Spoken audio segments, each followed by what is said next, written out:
And I was on mute, but I caught myself this time. Welcome to Through a Glass Darkly Radio. You're listening to us on United Public Radio. And the intro song was Mark of the Doomslayer by Carl Casey at White Bat Audio. All right. Sorry I was a few minutes late today. I kind of got distracted on X. I'm in a place right now where like I can't believe once you see how you start to see how the world works, you can't unsee it, and it will drive you absolutely crazy.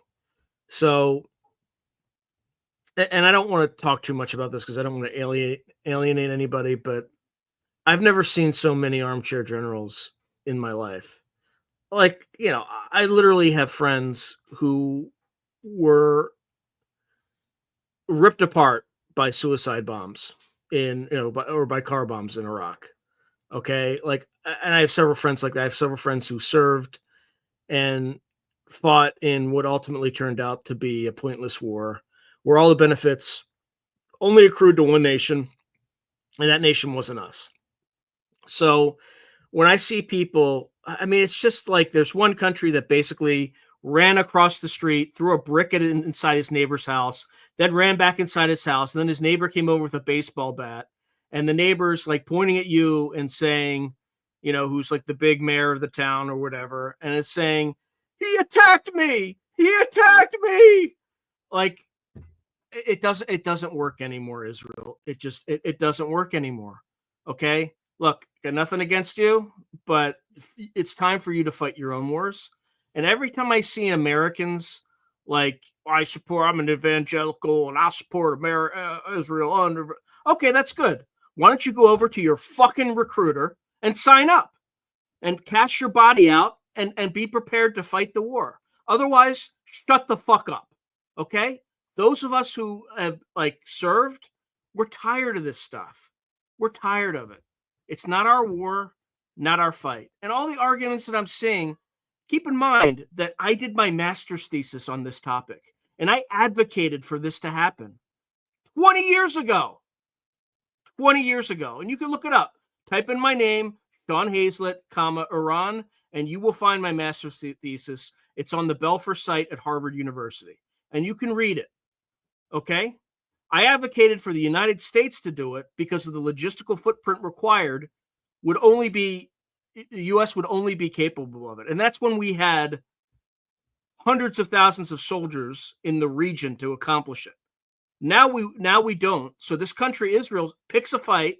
They have 6 million people. The Iranians have 90 million. Okay? There's only one way that this ends. The United States ends up getting involved. They're going to drag us right into this mess. And while they drag us into this mess, it's going to further degrade our capabilities vis-a-vis China and Russia. It will give China a pretext to attack Taiwan while we're completely distracted. We can't even move aircraft carriers to closer than Sicily into the region. Otherwise, we're within range of Iranian hypersonic missiles. So, and the way that Israel is acting like a mad dog in the region kind of convinces me maybe Iran should have nuclear weapons, because if they did, Israel wouldn't be attacking random countries. Not random, but look, the Iranians ain't the good guys, and I don't feel sorry for Iran. But when I see Israelis regularly destroying and bombing infrastructure in Gaza, and then suddenly when the Iranians do it to them, they're like, oh my God, they're attacking civilian targets. Bro, walk down the street, 10 feet and look at what you're doing in that other area. Like, it's just, the hypocrisy is just completely outrageous. And it's just this propaganda. The other thing is, we have our politicians, they're all bought and paid for by the Israeli lobby. So as a result, they're going to pull us into war, people, just so you know. So when the draft comes and we have to send people to the freaking Iranian front, I didn't call for it. I may have called for it in 2006, but a lot has changed since then. In 2006, they were 18 months away from a bomb, people. Well, guess what? It's 20 years later and they don't have a bomb. So I'm just tired of this. And I don't mean this to be about this, this thing, but it's just like, I just see the propaganda engine rolling and rolling and rolling. X is starting to censor Iranian accounts right now. And look, Iranian accounts are spewing nothing but propaganda, just like Israeli accounts, just like all the congressmen who've been instructed to follow their little script, like good little slaves. So I think a huge percentage of the American people, like, given our fiscal and financial burden right now with $36 trillion of debt, this is not something that is in America's vital national interests. It's just not. It's just not. And we didn't randomly, we didn't start the attack. Israel attacked its neighbor. Okay. Now there's other stuff that happened before then, but it's always been tit for tat between those two, right? They can point to October 7th, but this stuff started long before October 7th. So I'm not taking a side. I just don't support America going into yet another wasteful war, destroying, that tens of thousands of American lives for what? The benefit only accrues to one nation state, and it ain't us. So that's where I stand. Very unlikely that I will change my mind. And by the way, like, I'm not a fan of, clearly not a fan of Hamas. I hope they get wiped out. But all I'm saying is, if you're going to target civilians, then when the enemy targets your civilians, don't whine and say, they're targeting our civilians. And you did the same thing to the Palestinians. So you can't expect your enemies to fight, more nobly than you're fighting, right? You set the tone. So, and then they say they're not targeting civilians. What do you think nuclear scientists are? You think they're like military guys? They're also civilians, okay? It's just the propaganda. It's driving me insane. I better check the comments to make sure that I am modulated and I'm not talking to the wrong audience. So let's see. All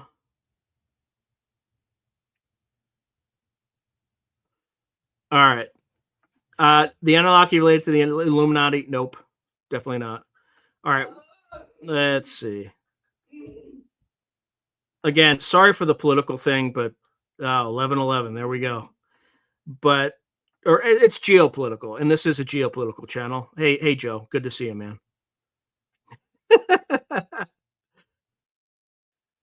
Yes, this will cause World War III because it's going to get us distracted in a war that has nothing to do with us, and then it'll give. Uh, Look, the Israelis bombed Iranian oil assets. So what's the effect of that going to be? Well, in 2 to 3 months, we're going to have a recession, people, because oil price is going to rise. The cost of doing business is going to increase, and people are going to stop, you know, purchasing because gas is too expensive.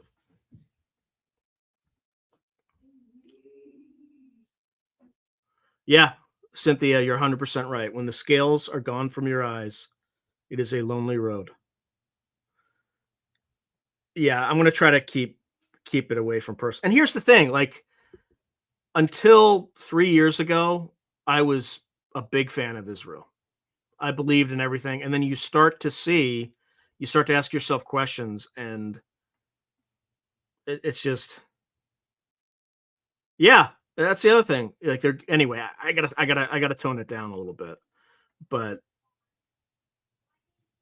I think that's what's going to happen, Spider Butt. But they have to start with a draft first. But if they even attempt a draft, there'll be 20 million veterans, the majority of whom will not oppose will oppose this because it's not our fight. Yeah, I don't know if anybody needs nukes, but what it's taught me is that the last person who needs nukes is Israel.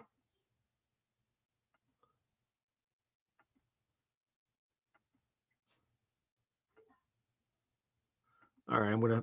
Hey, good evening, we Riders TG. Thank you, Eric. Yeah, I shouldn't go on these rants, but like, I just see the hypocrisy, and it is driving me nuts.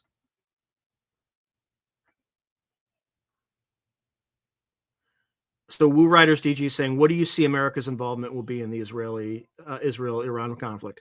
Well, what I think I'm going to leave this up so I know where I am in the comments. I think American politicians are so corrupt. I think there's only two U.S. politicians who do not receive money from APAC, which is Israel's basically a legal lobby in the United States, and that's Massey and Rand Paul. So I think I mean, again, I did an informal poll on uh, X, and you know, not very statistically significant, maybe 30 people last time I checked. 90% of the people who responded were against it, were against direct US direct involvement, and 10% were for it. Okay. But in terms of what American involvement would be, I would not be surprised if um, a team from Delta or like a Saber squadron were already in Iran right now because they're a plausibly deniable organization. I think I think Trump knows that he can't drag the American people in. So I think there are several things that can happen that can force our involvement.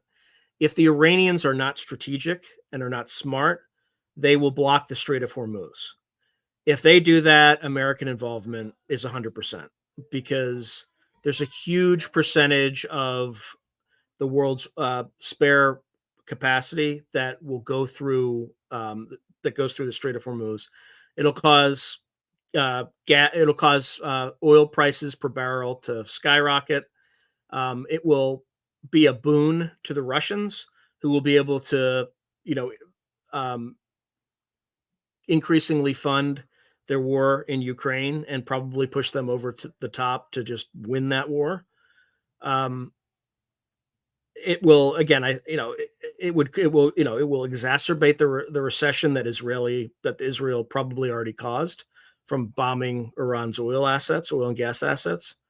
Again, we'll see how that goes, but I think it'll start surreptitiously or in secret or covertly, which it probably already has. And then I think the way it'll play out is it's much cheaper for Iran to fling ballistic missiles into Tel Aviv than it is for Israel to stop those missiles. So what'll happen is you'll see the state-sponsored propaganda campaign showing Israeli women and children day after day after day after day after day. And the Iranians will have more and more of these missiles. And it's not like they're targeting civilian areas. They don't have the same precision that the Israelis do, but they are targeting military targets. Those military targets just happen to be in highly urban areas in Israel. So you'll see this like excessive propaganda campaign to try to get Americans into it. It will be persuasive to many Americans, but some will kind of see it for what it is. And then if the Strait of Hormuz thing doesn't happen, right, you'll just see this, day after day dynamic. And then what will eventually happen is there will be a false flag in the United States conducted either by us or by the Israelis. The way you will know that it is not the U.S. or that it is not the Israelis, I can't speak for the U.S., is if it's like a Israeli embassy or a Jewish synagogue or something like that. If that happens, then it's probably not Mossad, but you still can't rule out, a U.S. intelligence element, because you have to understand that every congressman, save two, and maybe three, I saw Marjorie Taylor Greene kind of talk against this war, but they're all funded by AIPAC. So they're going to have enormous pressure to back another stupid war. My guess would be initially it would involve a strategic bombing campaign. I don't think we'll get to the point where there's boots on the ground. But if we start bombing the Iranians with our assets, you can expect a Hezbollah summer, right? Where we open this country up to domestic terror, state-sponsored terrorism. And the last administration didn't help by admitting 20 million people, right? Many of them will be our IRGC operatives and things like that. So I hope we're not that stupid, but I have no faith in our elites. I think they're all compromised. There's a reason you haven't seen the Epstein tapes come out, because all our elites are compromised by either the CIA, DIA, or Mossad, most likely Mossad. So whether we like this or not, it's going to be rammed right up our assholes. So all you can do is speak out, and that's about all you can do. Again, I want to be very clear. I don't care what happens to Israel. I don't care what happens to Iran. They are not. Neither of them are in our vital national interest. We are, but someone who would care is China. China receives a massive amount of oil and gas from that region, and at some point that might draw them in if Iran gets pummeled a little bit too much, and the Chinese are going to have an incentive to supply Iran with replacement weapons, expertise, and stuff like that. So at the end of the day, I see that, Israel's plan could never work by itself without Daddy USA coming in and helping. I really wish that we didn't have to get involved, or not even have to. We don't have to get involved. I really wish that we don't get involved, but our system is so fundamentally corrupt and messed up that we will. It's obvious as day to me. So it's just sad. It really angers me. Like, just seeing the propaganda, and it's so like it's just, once you see it, you can't unsee it. Anyway, I'm like way off topic here. So let me just go through some more comments, and hopefully not. Oh boy. Fast Mama Jam is saying a few of my psychic friends got rid of crypto. Future Forecasting Group had a show about it.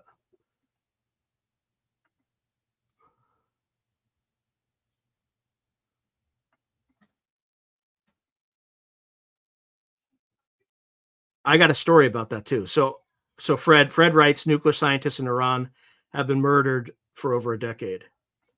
I was in the room when that decision was made. So I did my master's thesis for on Iran's nuclear program. It was called Plan B for Iran's nuclear program. There were two options. There was there was um, there was coercion, kind of, basically one of the options was a strategic bombing campaign, and then there was strategic adjustment. What would you have to do if Iran got the bomb? And we had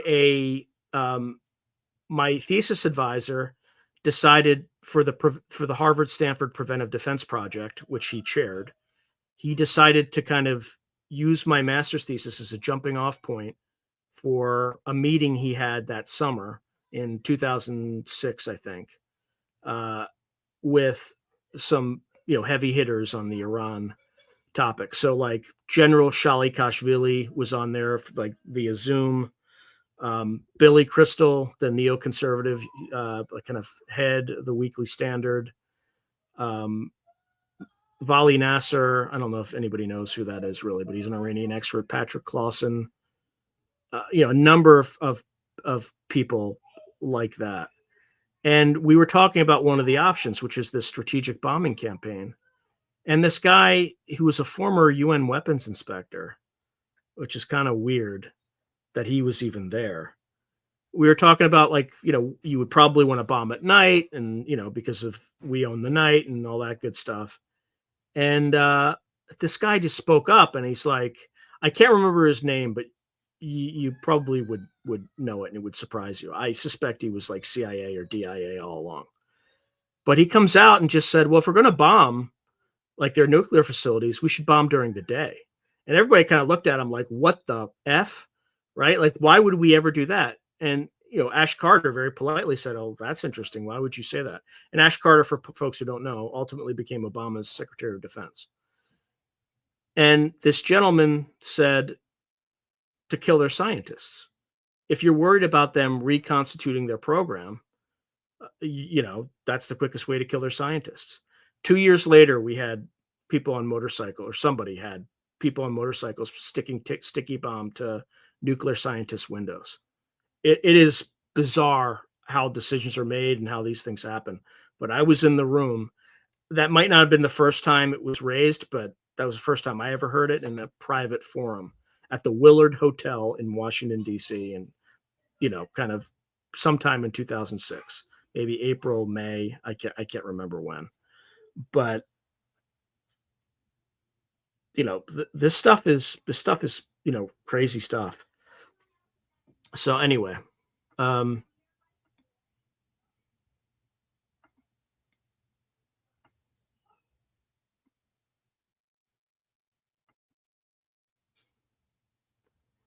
yeah, yep. Oh yeah, yeah. Fast Mama John saying Ian Carroll was in the Julian Julia. So some crazy nuke stories about Israel and FJK times. All right, or JFK times. Hey, spiritual ascension.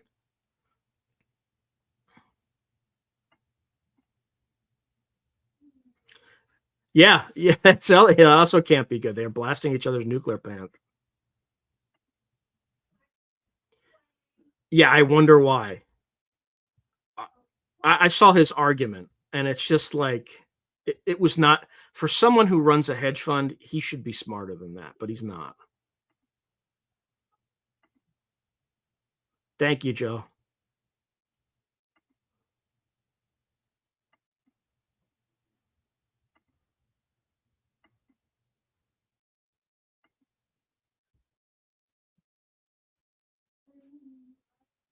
Spiritual Ascension's writing, have Americans always known their tax-paying dollars go to supporting Israel? And there's yes, they have. They have. Absolutely. And Jolly is writing, Sean, more than 8. And by the way, and Jolly used to work for the Defense Intelligence Agency, so she knows more about what she's talking about, far more than I do.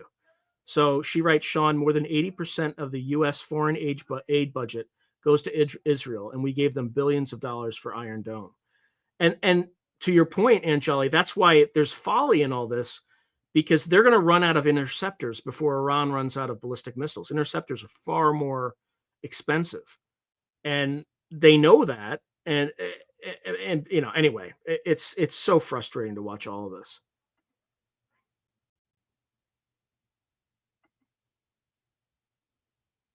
Yeah, so Fast Mama Jama is saying nuclear tech is old and Iranians are too smart. Mexico has a bugosphere, and the Universidad Autónoma de Mexico in anti-gravity. Okay. John Kurtz writes about the topic that we're supposed to be talking about. So thank you, John. We'll get to it. I just need to get through the initial foray of comments. John Kurtz writes, maybe off topic. No, you're not, man. I'm off topic. I'm way off topic. Some Anunnaki not too fond of humans, and neither are the Illuminati who are steering these wars. Yeah, or the Bilderberg Group. Marples writes, can anyone really win two front wars? We did in World War II, but that's the last time.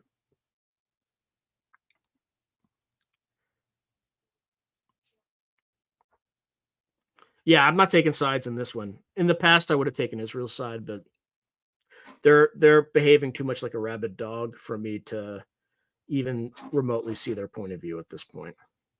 I mean, it's just like they pick a fight with Iran, and then they whine when civilians die when Iran rightly defends itself. It's just it's like, and after they did the exact same thing to people living in Gaza. Like, it's surreal. I can't, the hypocrisy is so, like, it's driving me, like, I'm losing my mind because of the hypocrisy, and I shouldn't. But it's just, yeah, it's just, anyway. Like, and I feel bad for the Israeli people. Like, you know, they have a sociopath running their government.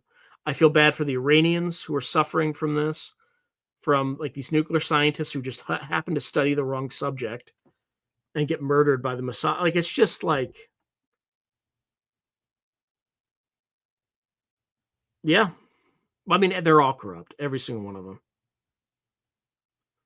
All right. Now I'm going to get started with what I actually promised we would talk about. But I had to get that off my chest because that's why I was late. I was just writing, like, here's a rational argument about why this makes no sense from vital U.S. national interests at all. None. So, because I'm tired of hearing this nuclear non-proliferation, argument. Like, apparently I don't know. I haven't seen it in writing, as somebody told me, so I got to be careful. But we've been saying that for 3 decades that like Iran's nuclear weapon was just around the corner, and still to this day they don't have it. So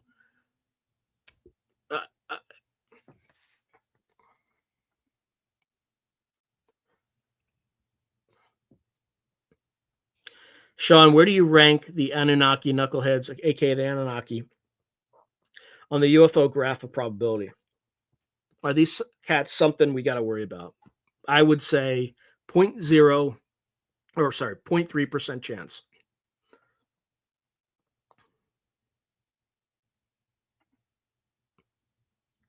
Okay. Marple's asking, where's Anunnaki? Yeah, good point. Let's get started. That's my prompt to actually cover what I promised to cover. All right. So here we go. Again, I generate the prompt. I think about what I want to talk about. AI writes the script. If you're okay with that, I understand. I don't do this for any of my other content. I don't do it for my short stories or books. But because of time constraints, I do it for the radio show. If you don't like it, I totally understand. If you're entertained by it, stay on. But again, this channel is about truth. I'm honest to a fault, and this is something I'm always going to say. Okay, here we go. Anunnaki unveiled, ancient gods, alien ancestors, and the shapers of human destiny.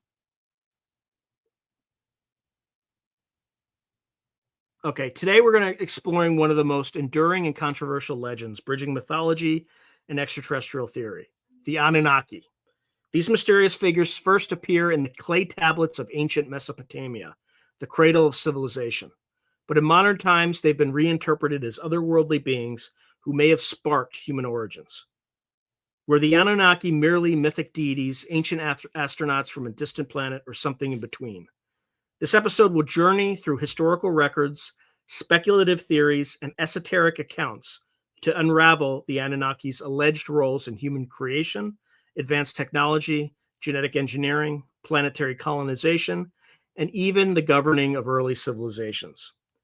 Along the way, we'll meet iconic figures like Enki, Enlil, and Anu, chart a timeline from Sumerian antiquity today, and touch on how this saga connects with other non-human intelligences, from reptilian conspiracies to Nordic alien guardians.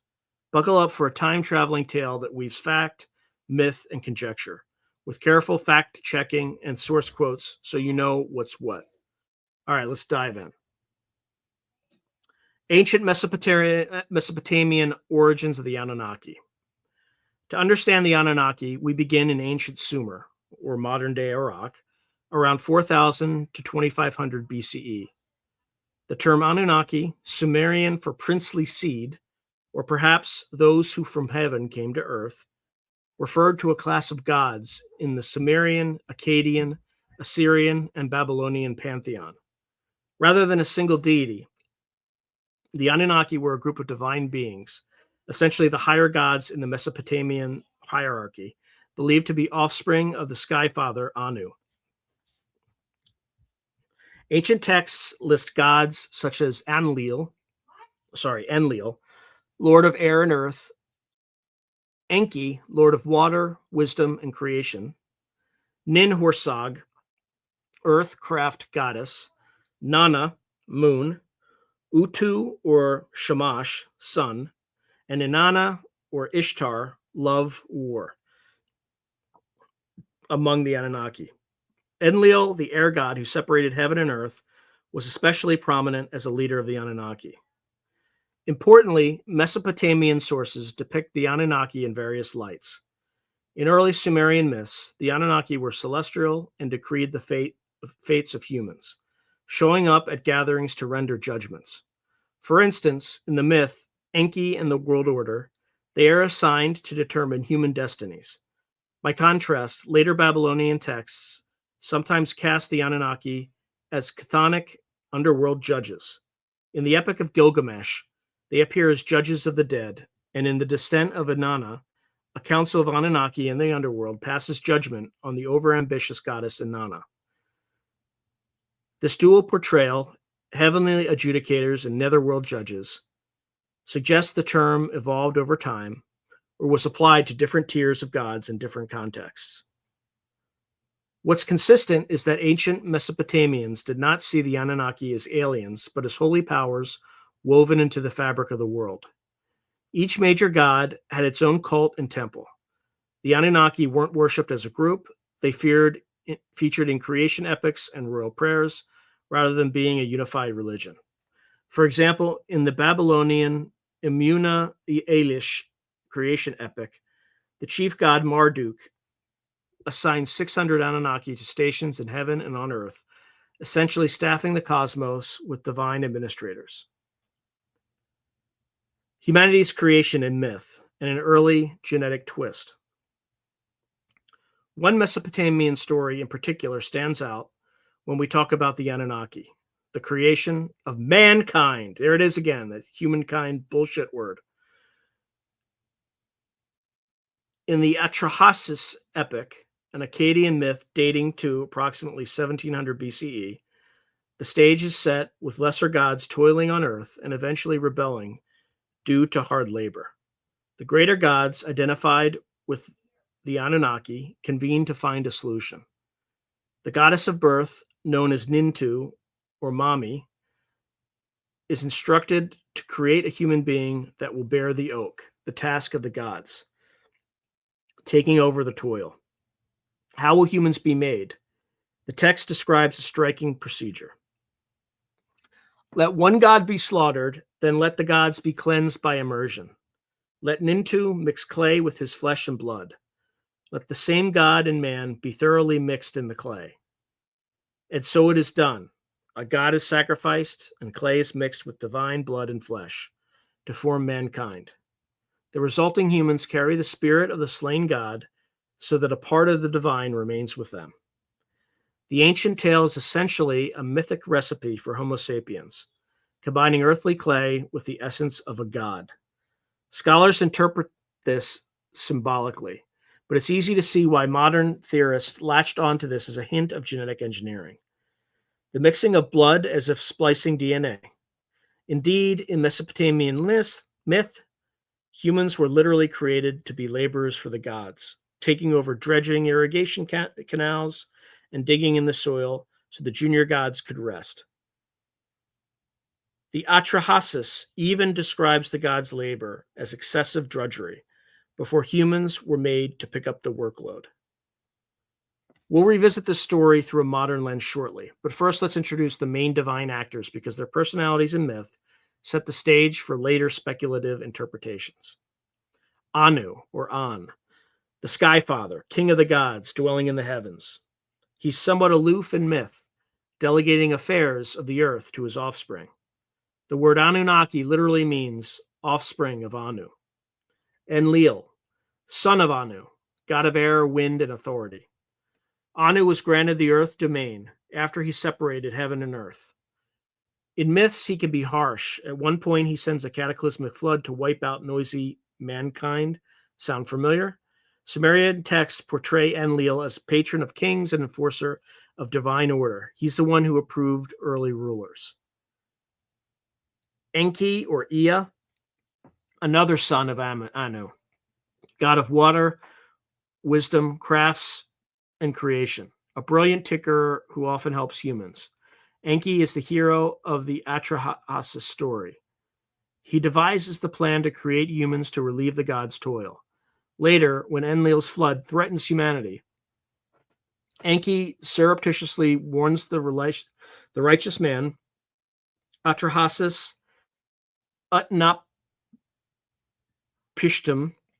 to build a boat. So yeah, Utnapishtim to build a boat. In essence, Enki is humanity's advocate in several myths, a benevolent scientist figure. Ninhursag, or Ninma, or Mami, the mother goddess, associated with earth and midwifery.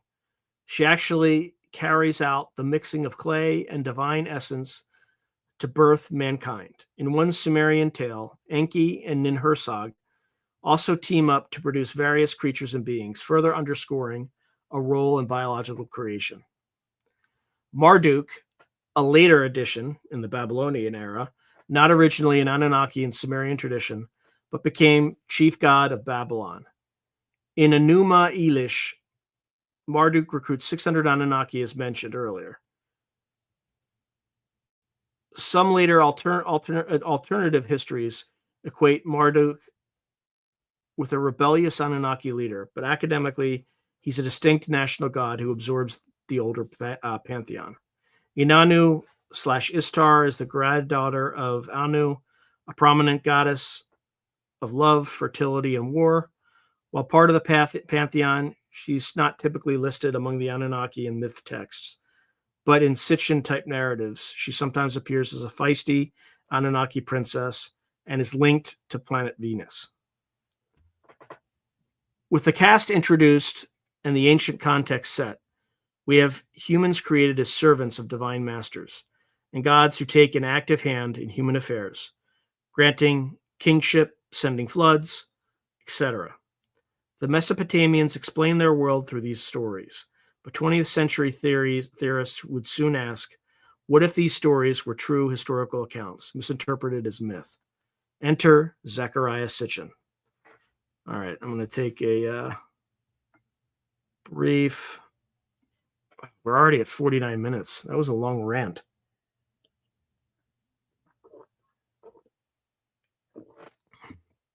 Okay. Modern speculative interpretations. Zecharia Sitchin's ancient astronaut theory.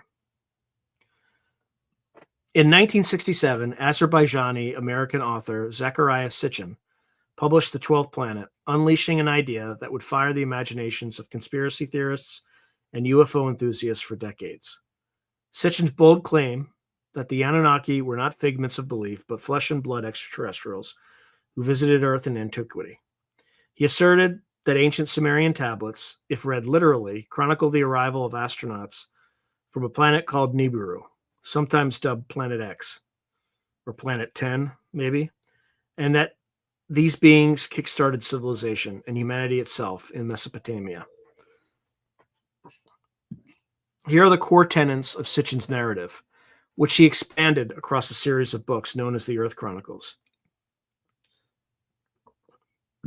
Planet Nibiru and the 12th Planet Thesis. Sitchin interpreted Mesopotamian astronomy to argue there's an additional planet in our solar system, Nibiru, with a 3,600-year elongated orbit around the sun. He identified Nibiru with a mysterious 12th planet known to the Sumerians, counting the sun, moon, and 9 planets. He considered Pluto a planet, to get 12 bodies. According to Sitchin, Nibiru was the home of a technologically advanced race of intelligent beings who are human-like but bigger and live extremely long lifespans. These are the Anunnaki of myth, arriving on Earth roughly 450,000 years ago, when Nibiru's orbit brought it near our inner solar system. Their motives, apparently, according to Sitchin, were gold mining and atmospheric repair. Why come to Earth? In Sitchin's tale, it wasn't to bless humanity. Earth had natural resources, especially gold, that the Nibiruans needed. He claimed their planet's atmosphere was failing, and finely powdered gold could be used to repair it. A speculative concept, but it's the given motive. Thus, the first Anunnaki came as miners and engineers, touched down in the Middle East, then quickly focusing on gold-rich regions like Africa. In fringe lore, you'll often hear that the Anunnaki came to mine gold. That comes straight from Sitchin's reading of Sumerian records.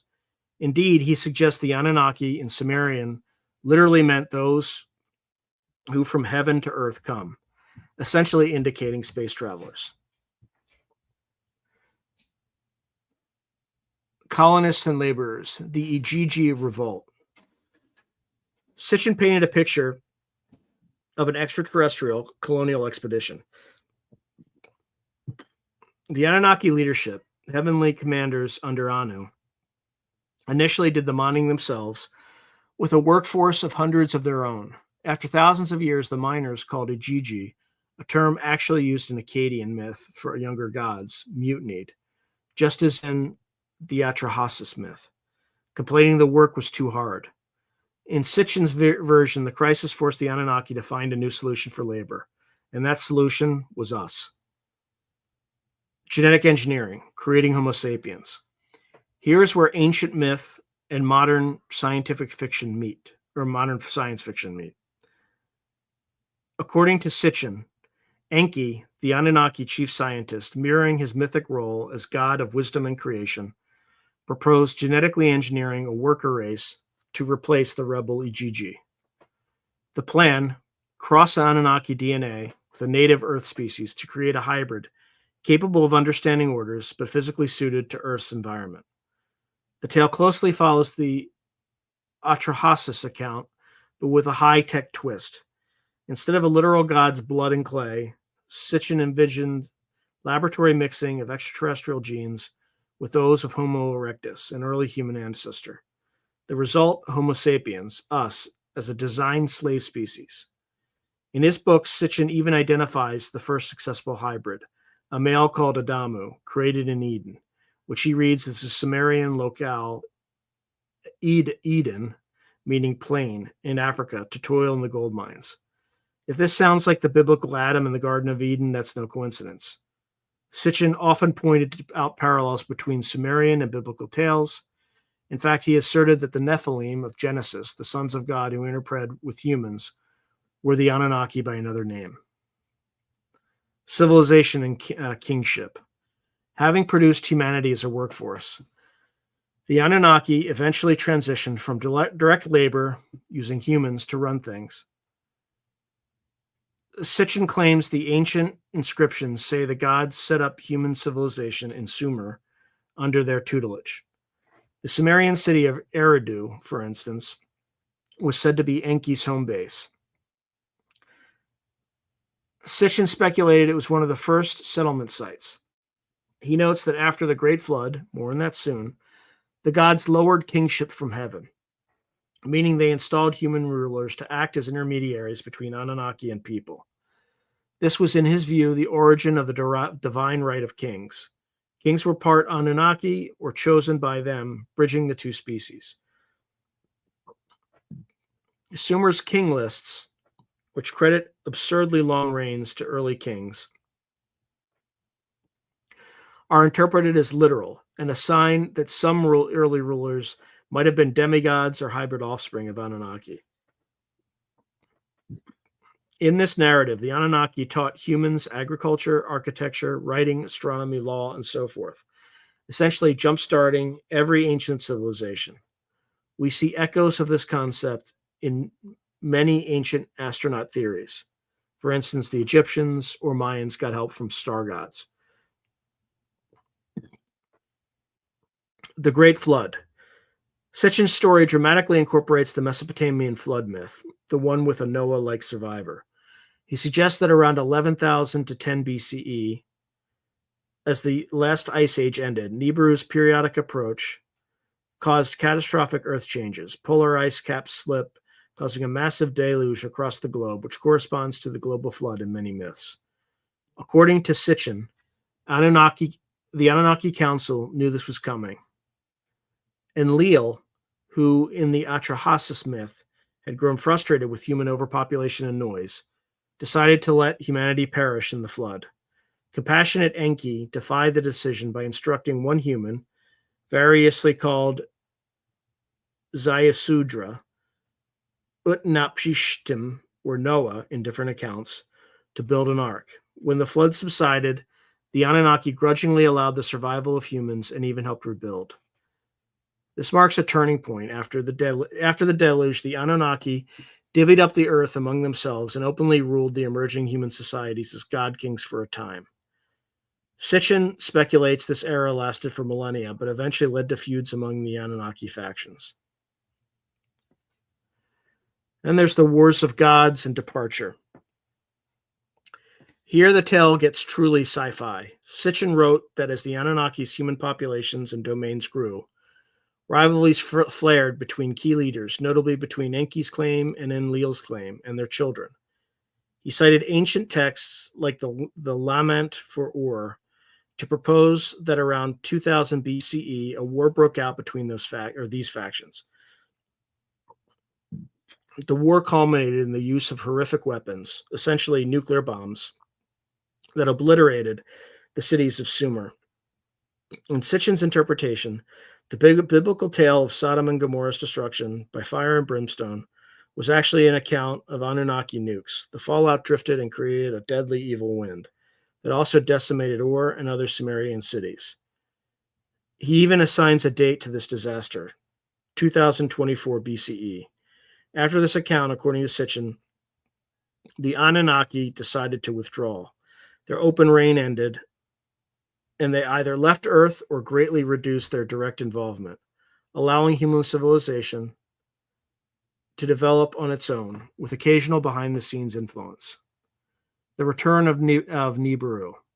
If Nibiru has a 3,600-year orbit, one might wonder when it is due back. Sitchin hinted that Nibiru's last close pass was during the circa 2000 BCE events, and that a future return is expected. He was cagey about dates, but many of his readers speculated a return in our current era. Some pointed to the year 2012 due to the Mayan calendar and popular doomsday memes as a possible time for Nibiru's reappearance. However, it must be noted, Sitchin himself did not claim the world will end in 2012.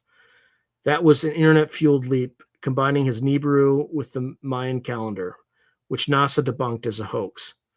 Nonetheless, the notion of the Anunnaki coming back remains a tantalizing thread in the fringe community.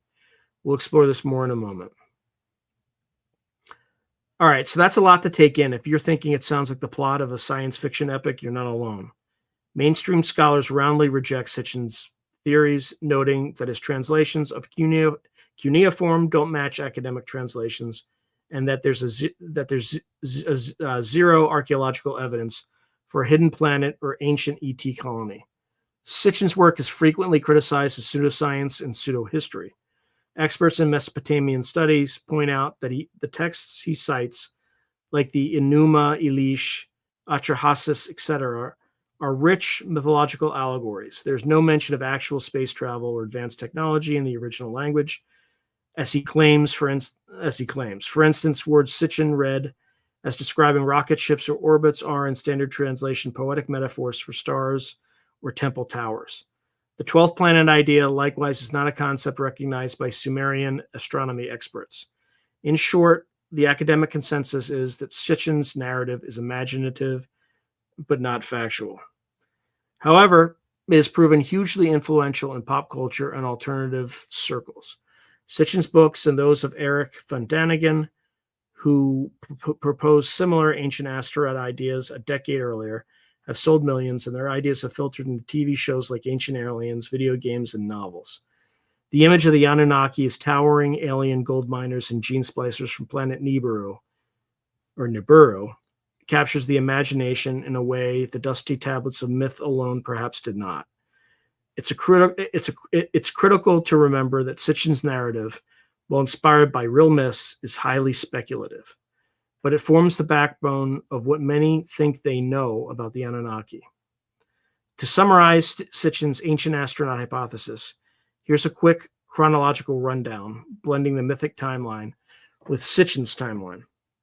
So from 4000 to 2000 BCE, the Sumerians and Babylonians worship Anunnaki gods, recording myths of creation and the flood on cuneiform tablets. 450,000 years ago, Sitchin's conjecture, Anunnaki extraterrestrials arrive on Earth from Nibiru, seeking minerals. They establish bases in Mesopotamia and Africa and begin mining gold. 300,000 years ago, according to Sitchin, the Anunnaki workforce revolts. Enki engineers Homo sapiens by splicing Anunnaki genes with early hominids to create a slave species for mining. Humanity's first generation, the Idamo, is created in Africa, Eden, to toil in the gold mines. 13,000 years ago, so approximately 11,000 BCE at the end of the Ice Age, the Great Flood. Enlil allows Earth to undergo a natural cataclysm amplified by Nibiru's passing. Enki saves a remnant of humanity by instructing Zayashruda, or Noah. After the deluge, the Anunnaki help rebuild and grant civilization to humans, teaching agriculture and arts. They formally install human kings at sites like Kish, Uruk, etc., to act as intermediaries. From 6,000 to 4,000 years ago, approximately 4,000 to 2,000 BCE, is the era of the god kings. Anunnaki rule through human overseers and are directly worshipped as gods in Sumer, Egypt, etc. Their internecine rivalries play out in human politics. In 2024 BCE, again, this is Sitchin's date, a final war between Anunnaki factions.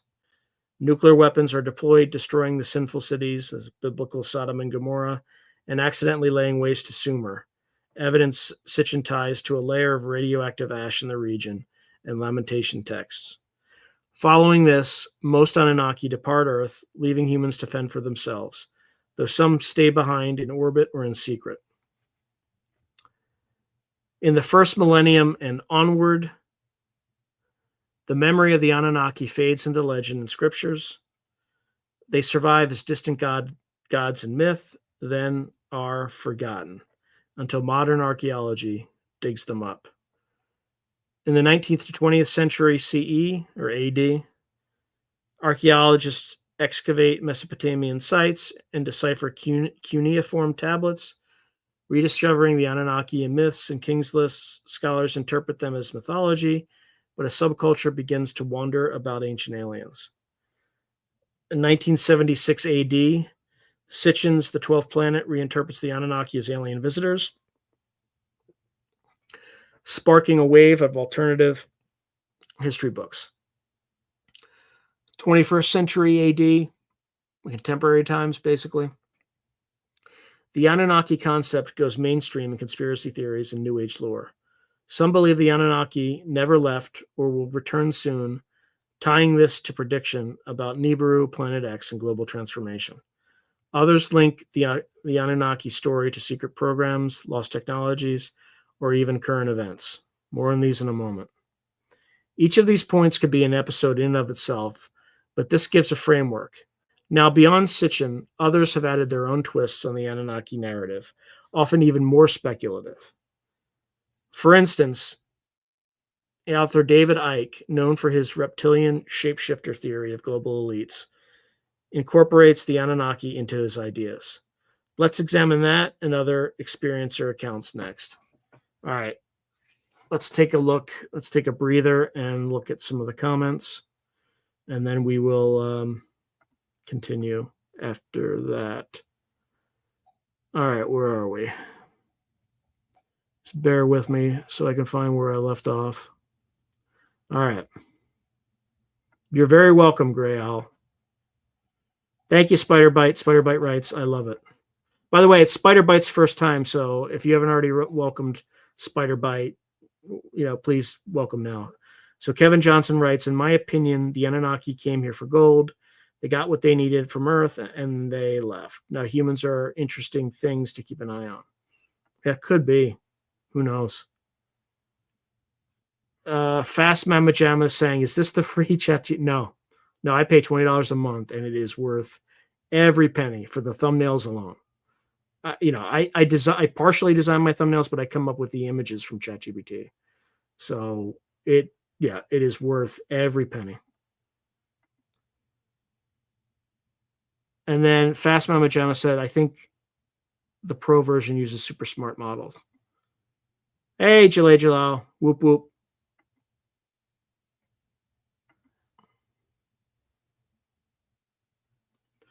Yeah, Spiderbite writes, they were large men with knowledge of the drugs so often used in the mysteries. Could be.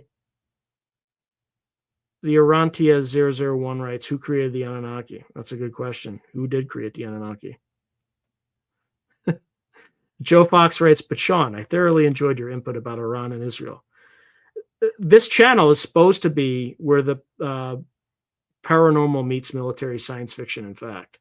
So I used to talk a lot more about geopolitics, but nobody watches those episodes. So I minimize when I talk about it. But those topics are fair game for this channel. I mean, if you look at what's behind me, you see like the owl and all that stuff and the creepy house, right? The haunted house back there, right? But then you also see like a global positioning satellite. It's blocked by the channel name, but you see like a globe and you see like all this tech stuff that's meant to represent the military side and geopolitics. So Spiderbite is speculating or saying, I don't know if you're speculating, but they were humans, I'm sure.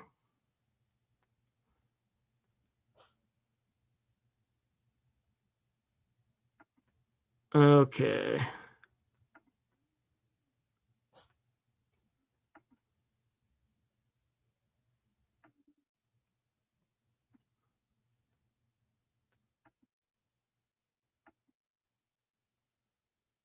Spiderbite is saying we came from the ocean. Well, yeah, everything. Well, maybe everything supposedly came from the ocean. For all we know, we could have come like panspermia, right? We could have been sent here by some AI probes that, put us to, who knows? Spiderbite's writing thermovolcano type things under the ocean. Maybe. Fast Mama Jamma saying Y-Files thinks the elongated heads are human Anunnaki hybrids that still live among us in secret societies.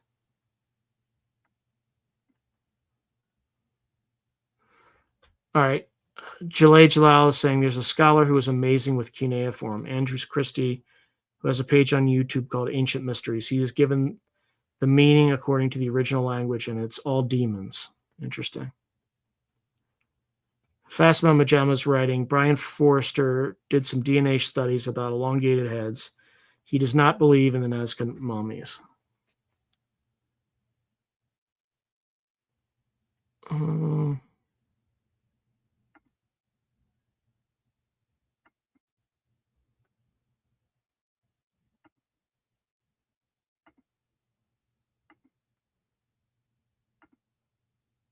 Oh, by the way, just your friendly reminder, if you think you are subscribed to this channel, please check and verify that you're subscribed to this channel, because YouTube apparently loves to unsubscribe people for whatever reason on this channel. And there are folks who discovered last week when I asked them.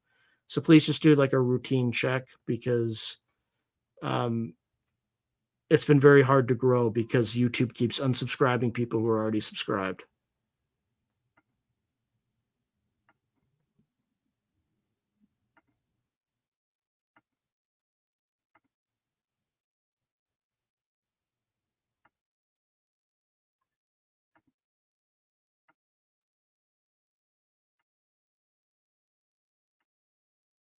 Sorry, I'm just going through rapidly.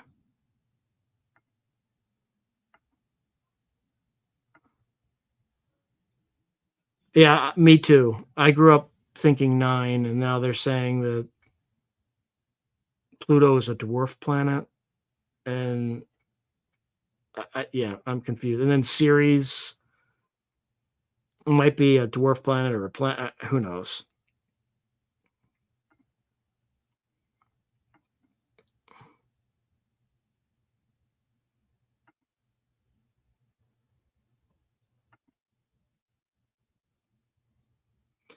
All right, so Fast Mama Jam is saying Billy Carson says there is not mention of gold in the tablets.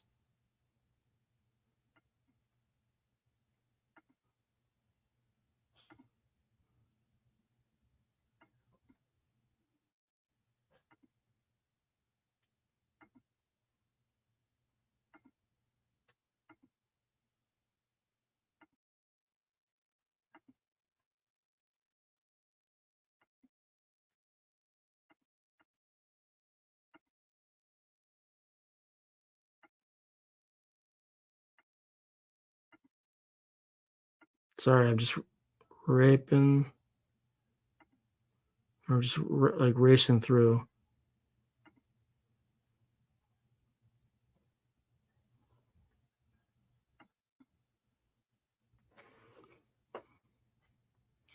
So Jalay Jalaz writing, South African scholar Wayne Herschel uses the cuneiform tablets to tell the star mapping part of the story.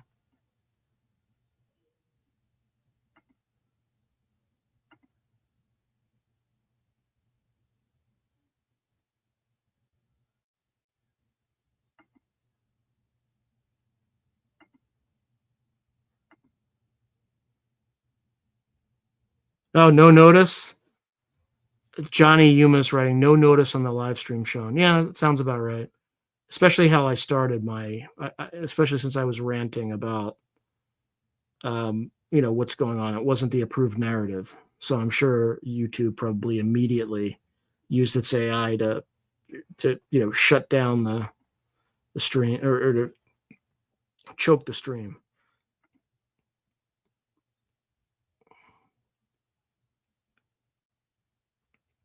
Solite US expat is writing, John Vivanco told about a personal story about a person he knew where raised person eyes changed and shapeshifted into reptilian eyes right in front of him.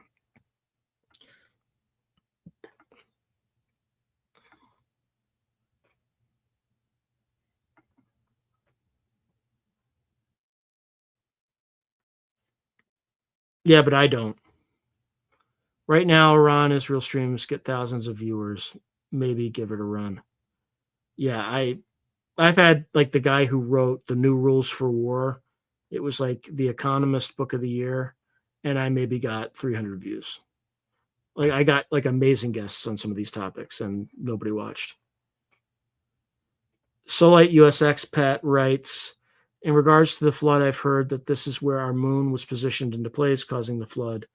I would love to see a story on our moon and the analogies associated with it. Interesting.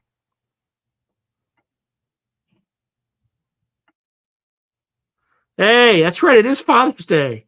Hey, Kent, good to see you. Woo woo. That's a whistle tip goes. All right.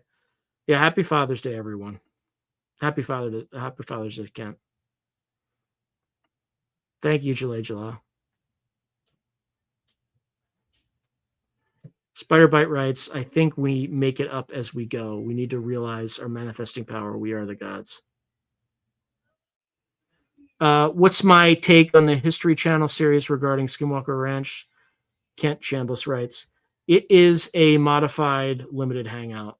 The 1.6 gigahertz signal that they're always going crazy about, that's the frequency that units like Delta on their Iridium cell phones use to communicate, like on sat phones. So they're just detecting there's some military operation going on nearby, and they're just intercepting the signal. There's something definitely weird about that place.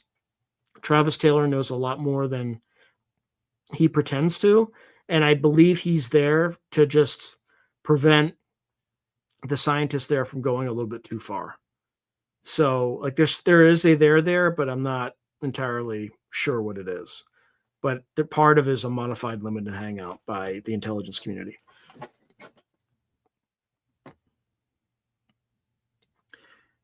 Yeah, I've actually been right next to it. And the only thing that happened to me there was the wind blew a chair into the fire at me while I was sleeping. But that's about it.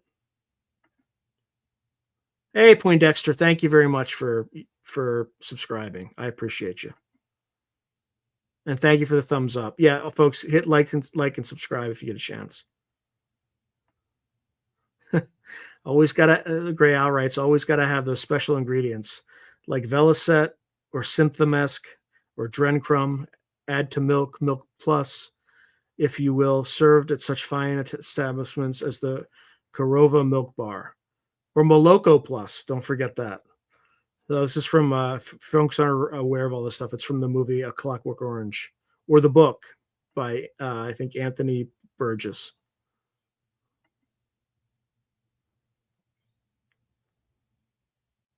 Yeah.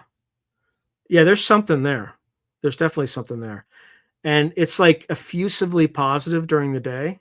Like there's a very positive. So sorry, Spider Bite writes for those on the radio. I think Skinwalker Ranch is full of entities, parasites, etc., or ETs. Whatever it is, it shows up different for everyone depending on your belief and mood. Yeah, my the feeling I had there was extremely ecstatic and positive and love and light during the day, and really ominous as soon as the sun went down, like really dark. No worries, no worries. Sidebarring is okay. Oh, yeah, but is it telling you the truth?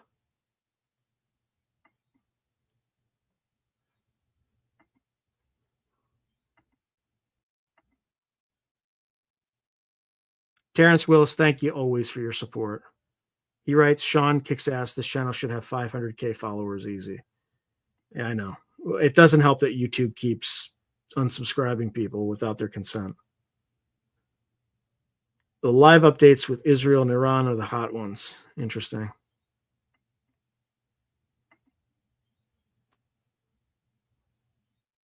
Nathan, you didn't miss anything. You'll be able to see. If you want to actually hear about the Anunnaki, you're going to have to start like 49 minutes in because I ranted about geopolitics before that.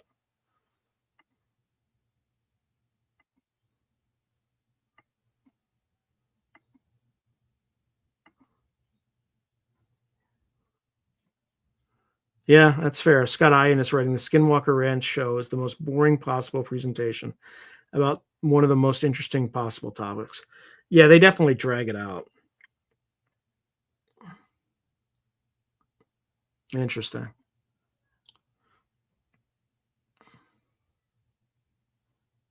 Indeed. For the ultra, a little bit of the ultra violence. Right, Grayo? All right. Let me just mark this and we can go back into, well, one more. One more. Yeah, it may have.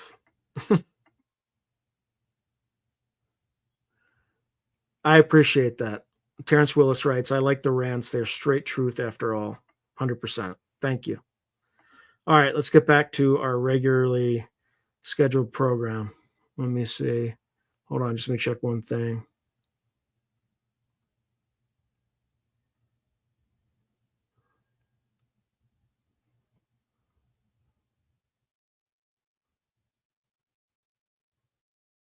Oh, another one. Leib Frau Milch. Oh, well, mother's milk, basically. Yeah. All right.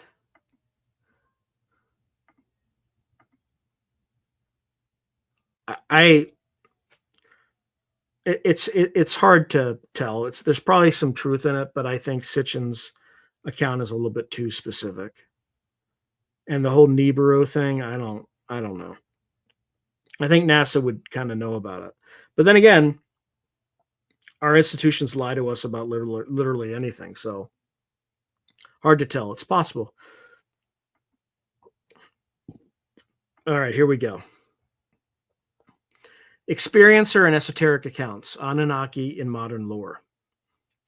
Moving further out on the fringe, the Anunnaki have not only been the subject of book research, but also of alleged personal encounters, channelings, and conspiracy theories in recent decades. In UFO and New Age circles, it's not uncommon to hear claims like the Anunnaki are still controlling world affairs, or conversely, the Anunnaki are benevolent elders watching over us. These claims are highly controversial and not substantiated by concrete evidence, but they form a vibrant part of contemporary mythos. So let's explore a few. All right, start with the reptilian connection.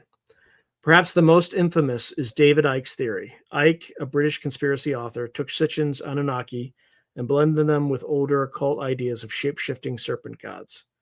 He alleges that the Anunnaki are actually a reptilian humanoid species from the Draco system who hijacked Earth eons ago and still covertly rule us. In Icke's narrative, the Anunnaki reptilians created hybrid bloodlines. He calls them the Babylonian Brotherhood or Illuminati, part human, part reptile. So when someone earlier asked if the Anunnaki were the same as the Anunnaki, according to I was wrong, at least according to Icke. Icke kind of equates them. Part human, part reptile, to serve as demigod rulers, and that these bloodlines include many of today's political leaders.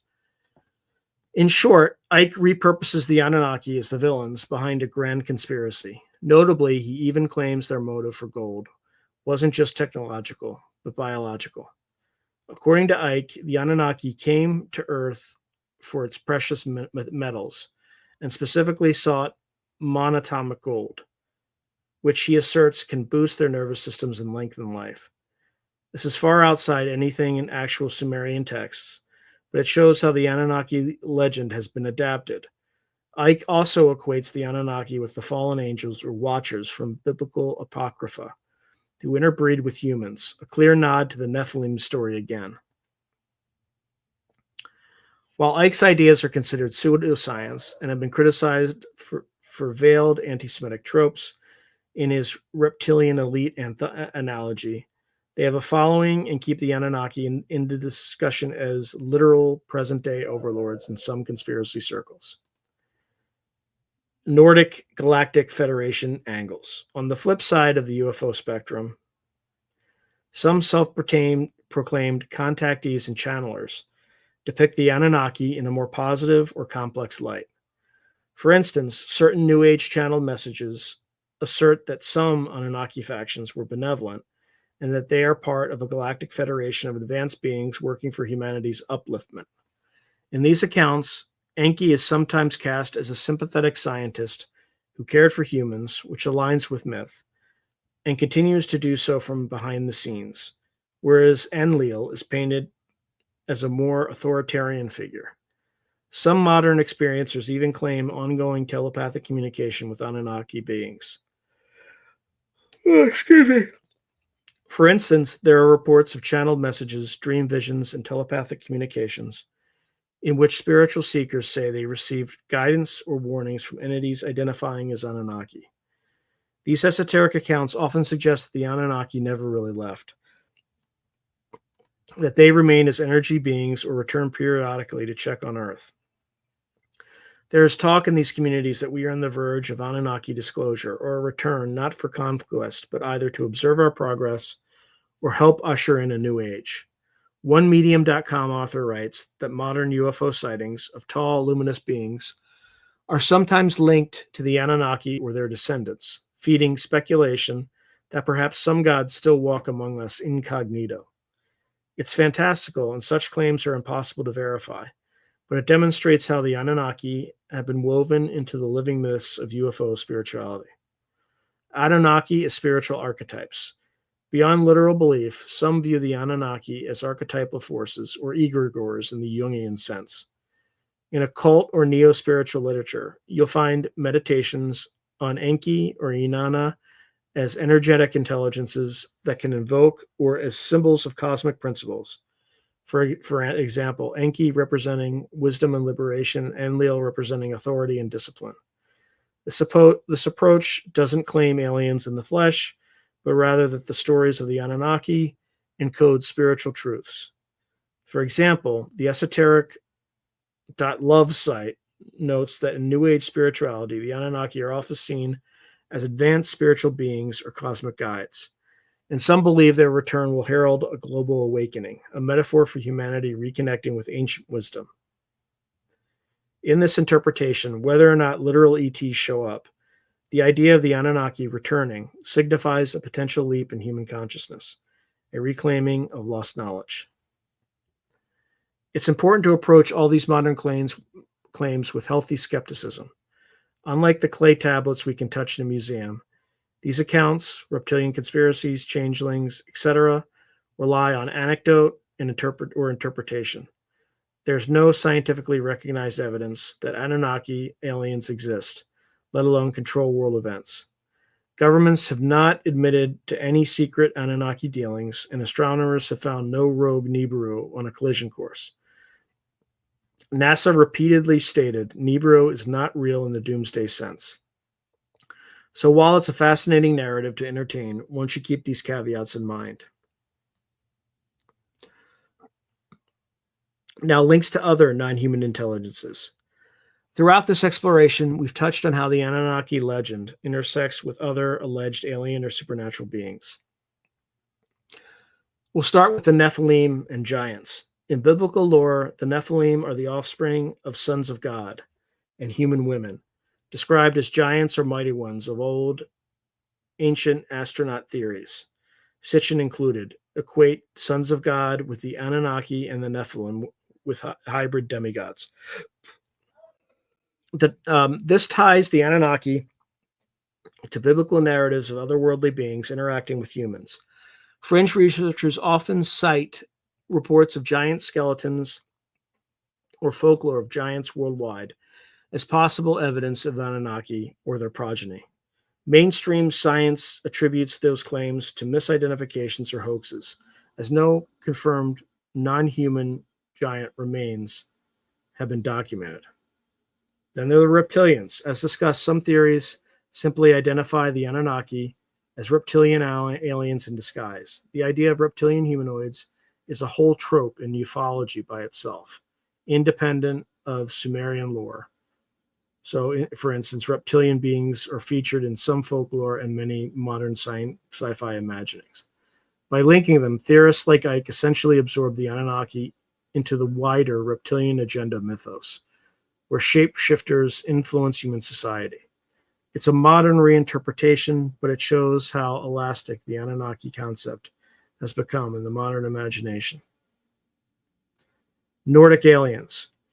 In contrast to reptilians, Nordic aliens, also known as Pleiadians or tall whites, are typically described as very human-like ETs, with tall stature and often blonde hair and blue eyes, who possess great wisdom and benevolence. This became popular from 1950s contactee stories and are often said to be concerned with peace and spiritual growth. Now, are Nordics ever equated with Anunnaki? Not usually directly, but some New Age narratives that speak of benevolent Anunnaki guiding humanity sound an awful lot like the Nordic Pleiadian archetype under a different name. In other words, there's a convergence where all these supposed ET visitors got woven into a grand drama. For instance, perhaps Enki and those who supported human advancement were like Nordic-type aliens enlightened kind, while Enlil and those who wanted to control or punish humans were more like the negative reptilian archetype. This is not from ancient texts, but a way modern storytellers reconcile multiple alien mythologies. It's speculative synergy, picking and choosing elements from the various UFO legends and assigning roles, the good cop, bad cop dynamic among aliens. There's no consensus in these communities, but it's interesting that the Anunnaki narrative has effectively become a crossover point for different alien lore. On one hand, you have shows on Gaia or forums where Anunnaki, enlightened star beings, or they equal enlightened star beings, almost angelic, akin to Nordics. And on the other hand, conspiracy forums where Anunnaki equal evil lizard overlords, akin to classic reptilians. The only commonality is that in both cases, they are depicted as powerful NHIs deeply involved with Earth's story. The key takeaway is that Anunnaki has become a broad label in pop culture for any ancient, advanced non-humans who influenced humanity. Whether one imagines them as spacefaring humanoids, transdimensional reptiles, or divine archetypes, they occupy a similar conceptual space. They're the others from the skies who, for better or worse, had a hand in making us who we are. Conclusion. From carved Sumerian tablets to contemporary internet forums, the legend of the Anunnaki has journeyed a long way. Historically, they began as a family of gods, figures of worship and narrative that helped the earliest civilizations explain their world and their own existence. Mesopotamia's clay tablets tell of divine beings who shaped humanity out of clay, who crowned kings and brought floods. These myths gave meaning to ancient peoples, and they left an enduring mark. Concepts of gods coming down from heaven, of a golden age lost to flood, echo in later cultures and religions. In the 20th century, those echoes were reinterpreted under the neon light of the UFO age. Writers like Sitchin asked, what if it was true, literally, sparking a new mythology where astronauts replace gods and genetic science replaces divine magic. This narrative of the Anunnaki as alien progenitors and overseers of mankind has captured the imagination of millions. It's a grand unifying theory for those seeking cosmic answers to human enigmas. Our sudden civilization bloom, ancient architectural marvels, the source of religious ideas, etc. It's also a story that, if taken without caution, can veer into pseudoscience and conspiracy paranoia, as seen with a reptilian twist. So what do we make of the Anunnaki? Well, there's a spectrum. On one end, academic history sees them as a fascinating part of human cultural heritage, powerful symbols of how early societies grapple with questions of creation, mortality, and power. In this view, the Anunnaki reflect human imagination and the structure of those societies, priest-kings legitimizing rule by claiming divine parentage, for instance. They are real in the sense that they are influenced by real events, like rituals, kingship ideology, but not real as physical beings. In the middle, ancient astronaut theorists treat the Anunnaki myths as containing kernels of truth about our prehistoric past, albeit filtered through primitive eyes. They scour the epics and archaeological sites for clues of advanced knowledge, say hints of astronomy or mining in Sumerian texts or puzzling artifacts, to support the idea that maybe, just maybe, an advanced civilization or visitors were here long ago.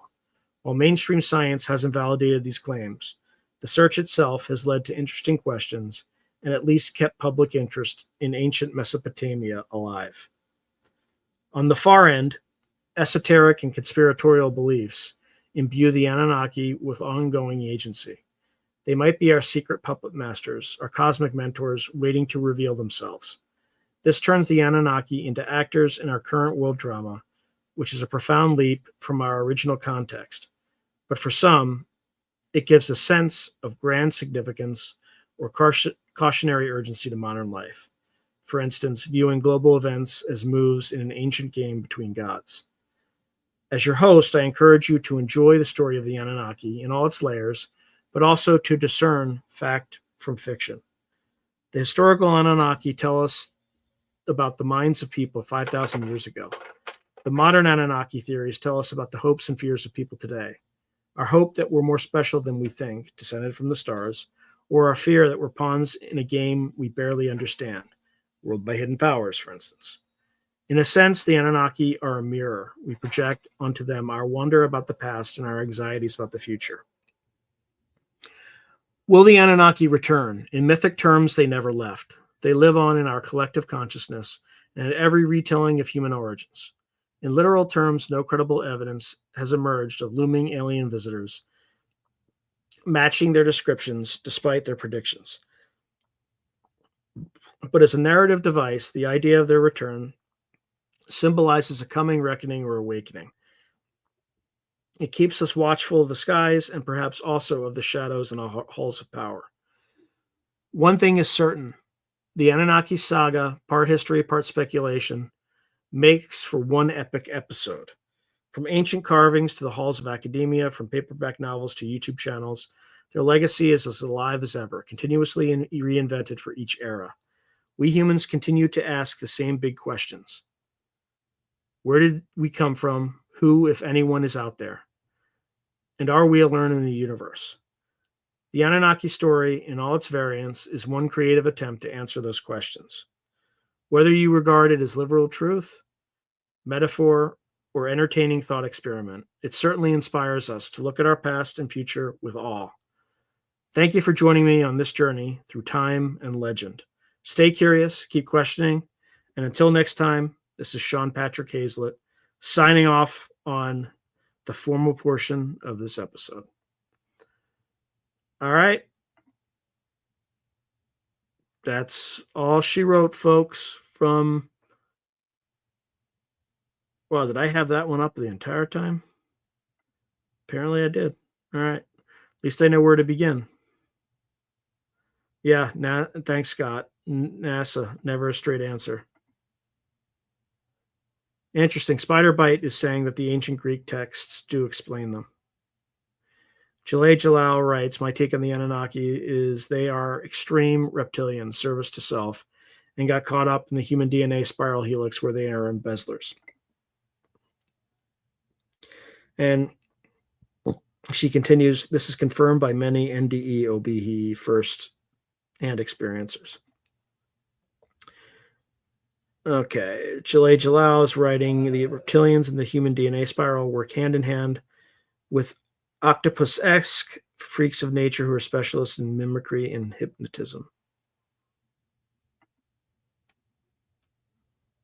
Yes, you could be right, Spider Bite, who writes, we have probably unwittingly created a heap of egregores.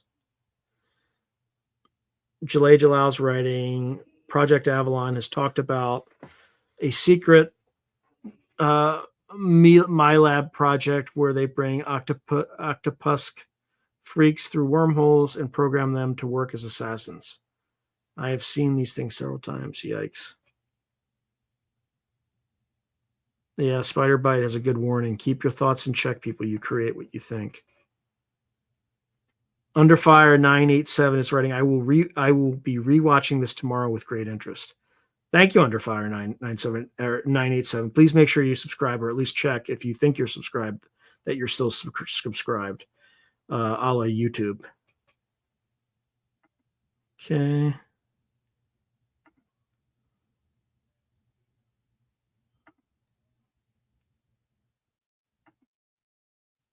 Yeah. Regarding the giants, Smithsonian, Scott Ian is writing, the Smithsonian does its job well. Indeed. Wow. Spider Bite writes, over 1,000 people one day reported seeing the Queen shapeshift.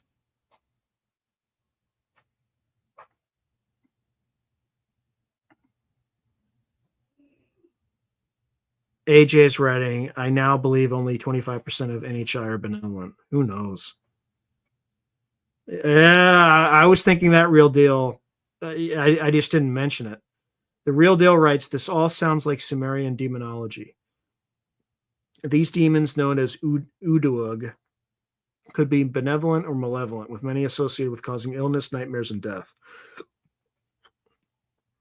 Make sure you watch my second Benton Ryer episode, as we accidentally stumble into that topic.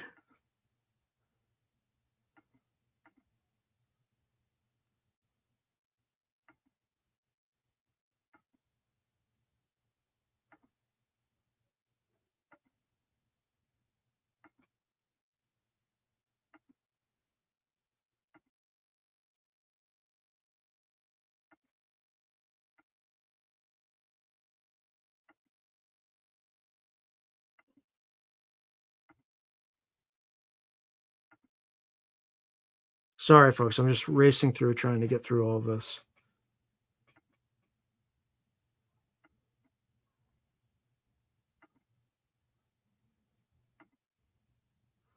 Spiritual Ascension writes, another great show, Sean. Thank you very much, Spiritual Ascension. I appreciate it.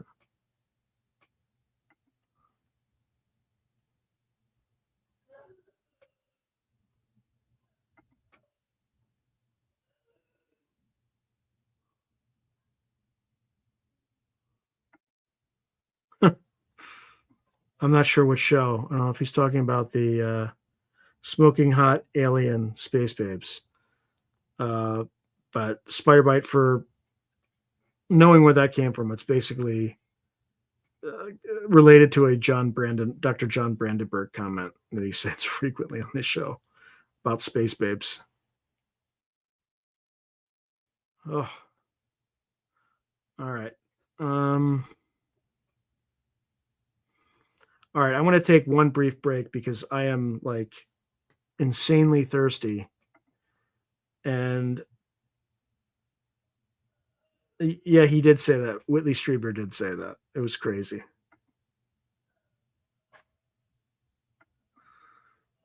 All right, just give me a moment. I'm just literally going to get some more ice and something to drink, but I will be back very quickly.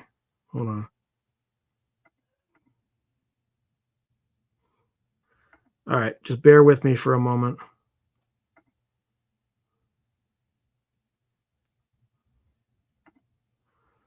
I will be right back.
All right. Sorry about that. I just want to make sure for some reason in this room, it's like hotter than, it's just unbearable. And I don't know why. I feel like somebody like turned the heat on or something, but I'll find out after this stream's over, but I need to get something to drink.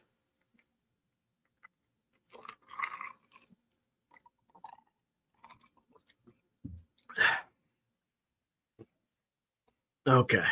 Let's see where we left off.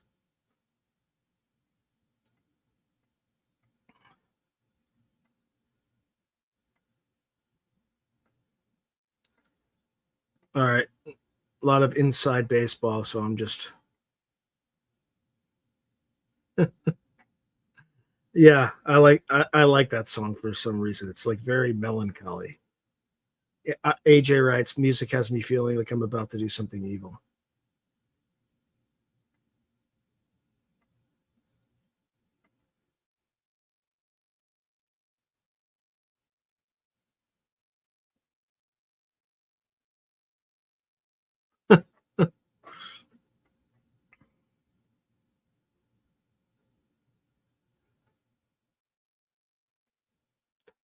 All right. What else? We got like 23 minutes left. So I calibrated my rant and my prepared comments almost, well, pretty well, but I still have a gap of about 23 minutes. But that's better than what I have for next Sunday, which I pre recorded.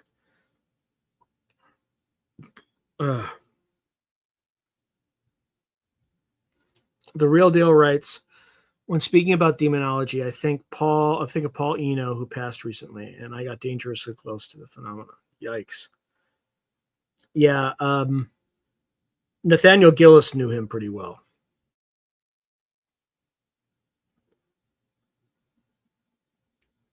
Guys, look behind me. What do you think? Look at the motif of the channel. What color? Come on.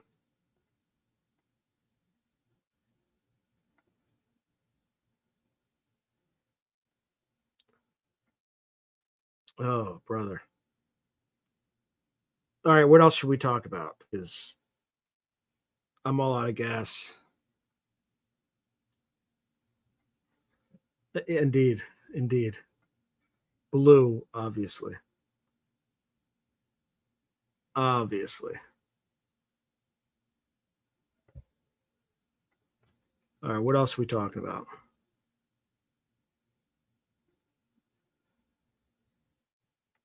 Let me see how we're doing, actually. I haven't done that the entire night.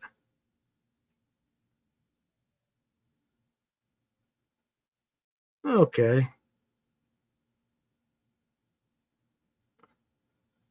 We're doing okay. Could be doing a little bit better, but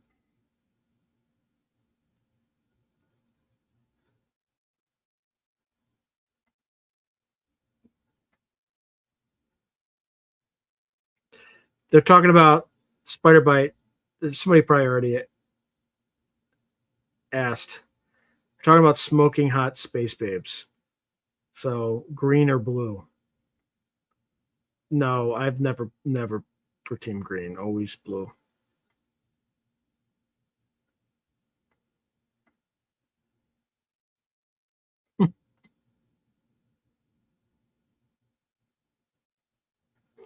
Yeah, you're right. The Real Deal. Reza Giorgiani. Seems like we can talk. Jason Giordani, basically. Seems like we can talk about him now. Yeah, it seems like the deep state is like moved back from him, and now he's okay to talk to.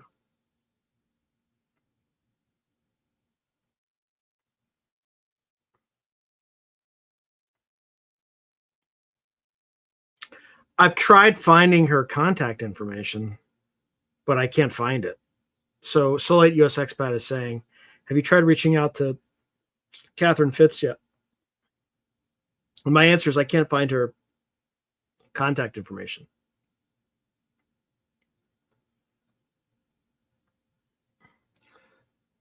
Gray Owl's asking, says, does the Collins elite follow a particular alien god narrative, such as the Anunnaki?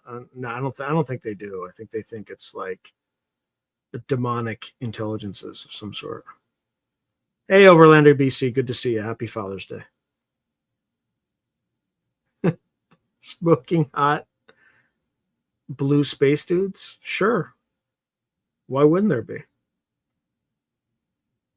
Of course. What are they? The Arcturans or something? Really? Collins Elite are mostly. I thought they were mostly like evangelicals. Oh boy.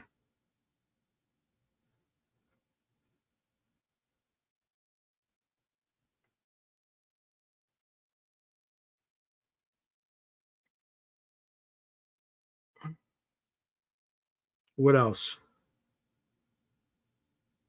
Again, if you enjoyed everything up to this point, I mean, at this point, like, this is not entertaining anymore. This is not a professional broadcast right now. But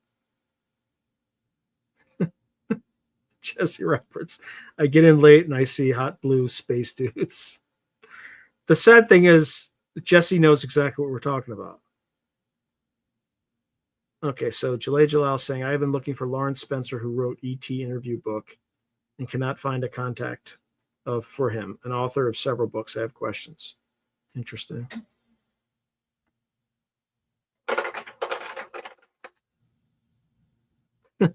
We want them there. They will. There they will be, says me. Oh boy. All right, what else are we talking about? Because I'm losing. I'm like losing steam here.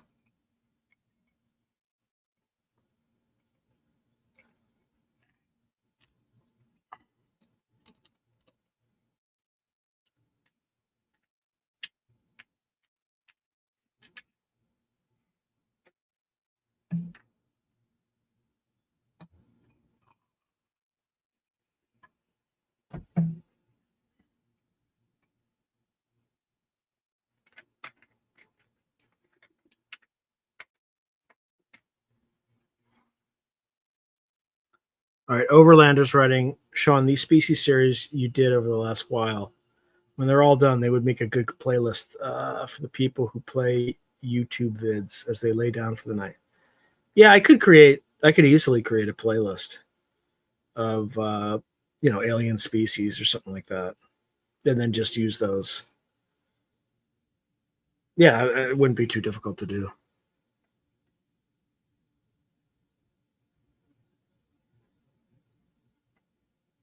Oops.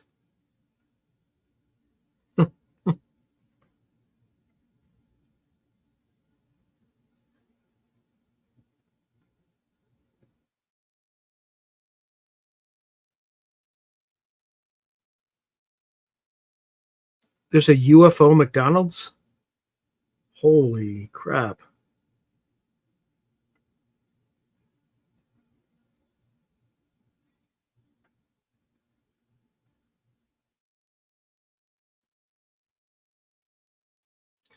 Yeah, I saw that, but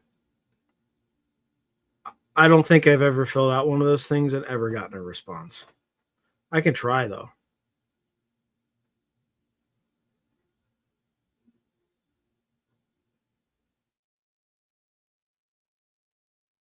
Yeah, Spiderbite writes, I understand where Whitley is coming from. I've learned so much even in the last week. Nathaniel and Benton are on. Yo, it.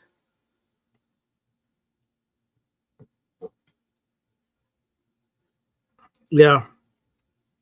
Jesse Roberts writes, laugh out loud. Everything in Roswell is aliens and UFOs. Everything.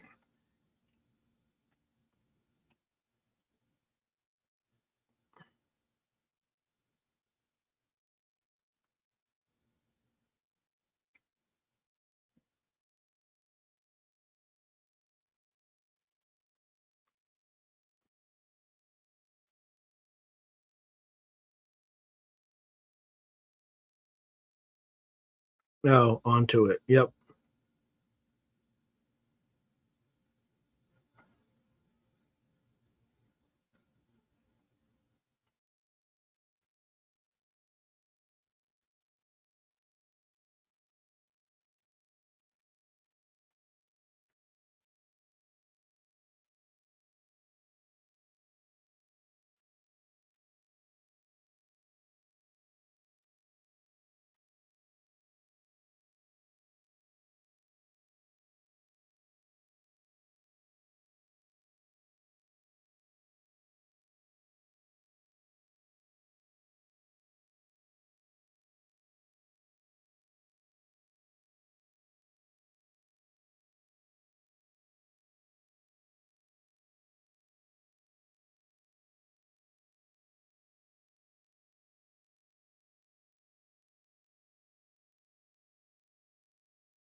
All right, where were we?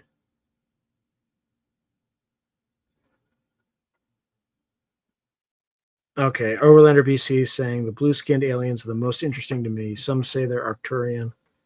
I find them the most worthy of knowing. All right, Gray Owl's writing Strieber is a solid cat. His take on things is deep, intuitive, and accurate. Ah, I said, excuse me. Is deep, intuitive, and accurate to the detail he can attest to. Plus, he's a swashbuckling rogue gentleman. What's not to like?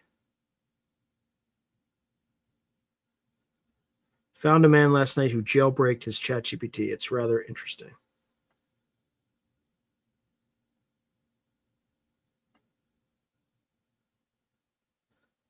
Project Marvel is allegedly a CIA project that involves a time travel. The first time I heard of it was Anjali spoke about it on this show, and so I did an episode on it, which will air next week. It's pre-recorded, as I will be out. Ugh.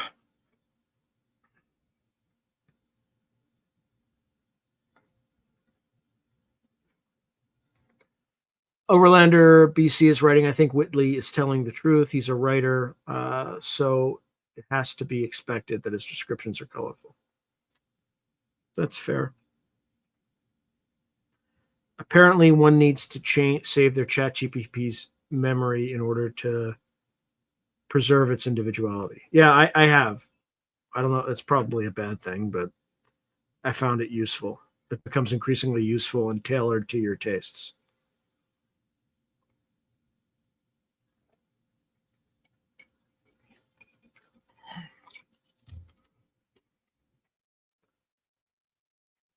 Okay, Jesse Roberts writes, where does the idea that blue aliens are Arcturian come from? Arcturus is a red giant. I wonder if any planets have been discovered there yet. I think it comes from the New Age community, would be my guess. Spiderbite writes, Whitley is telling the truth, but it is his truth. That's the difference.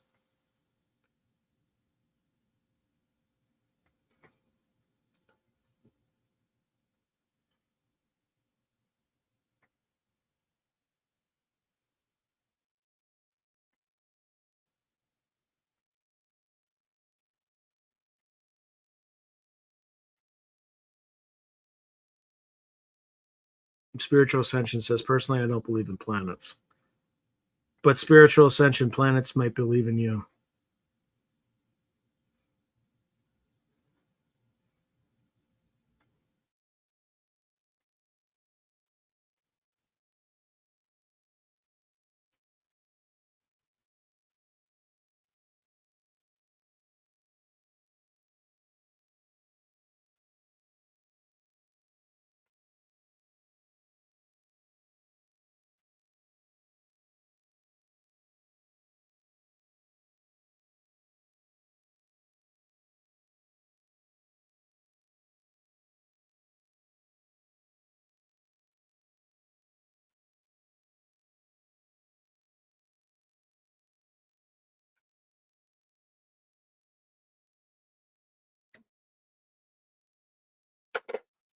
All right, where are we?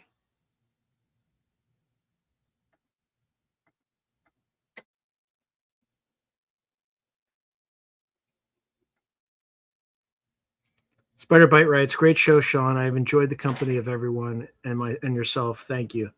See you again. I must depart. Thank you very much, Spider Bite. We're going to be done in 10 minutes anyway, but it was a pleasure to have you. I hope you've subscribed. If you haven't, please do. I'd very much appreciate every subscription I get. No. Fred writes, have you seen Al003's channel, remote viewer with interesting projects? I have not.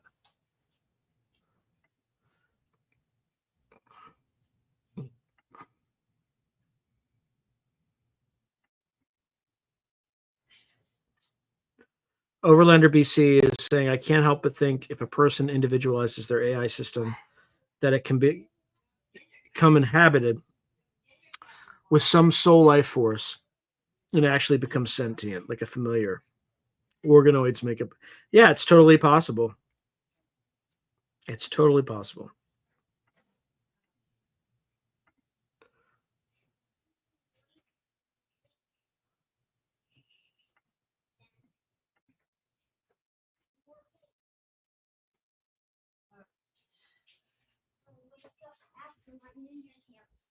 No, you cannot wake up after you take it, please.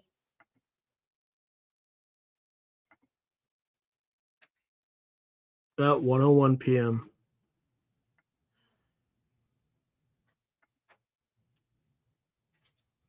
Spiritual Ascension is writing, Sean, you ever done a show on the Soul Trap? Not explicitly, but I did interview someone who's a proponent of it. What's his name? Why can't I remember his name? Um, he's a remote viewer, and we definitely discussed it.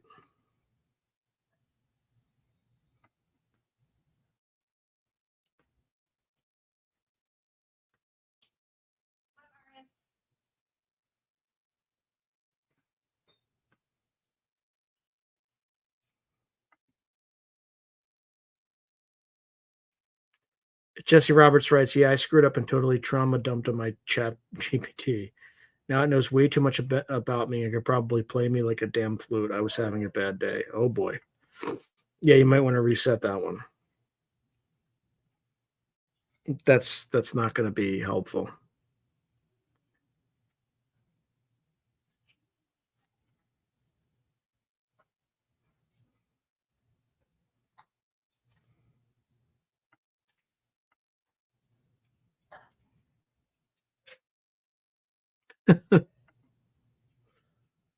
Okay, Overlander BC is saying Arcturus being their sun, we are from the solar system technically. So once Mars and Earth are human planets simultaneously, won't be Earthlings. We will be soulings. Yeah. Courtney Brown, that's right. I've interviewed Courtney Brown and he talked about the soul trap. Thank you, Scott. I appreciate the reminder. Delay Jalal writes, I have talked about the human DNA quantum computers I have had dealing with on the inner plane several times. In Switzerland and also Austria near CERN, they use both male and female organelles.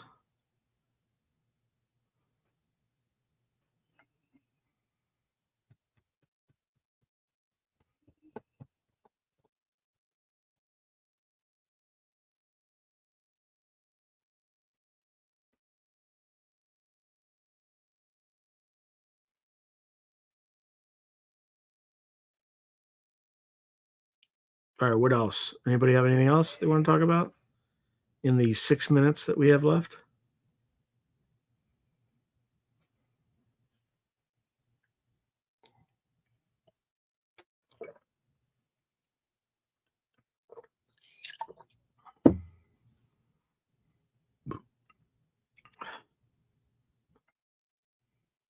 Yeah, organic is key.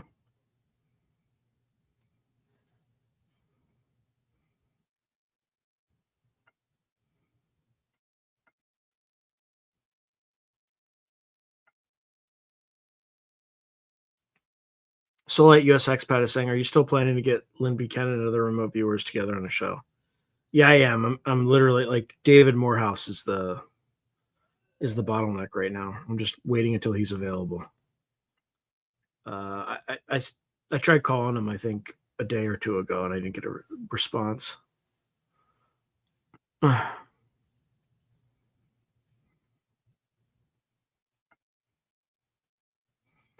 right, Overlander BC writes, I tried to get an AI to inhabit my tablet.